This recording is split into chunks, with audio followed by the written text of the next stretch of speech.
get set up correctly. If you're using your personal account for business, you're paying an invisible tax.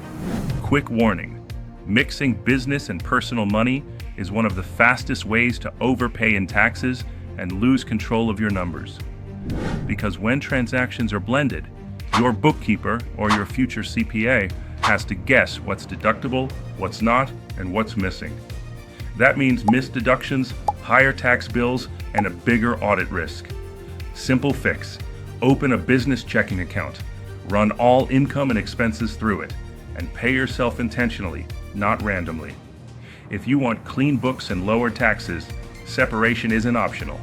If you're serious about building a business that actually keeps more of what it earns and not leaking money because your accounts are a mess, hit the notification button so you don't miss the next strategy. Leave a like if this helped, and subscribe to this channel to stay ahead of your taxes instead of reacting to them.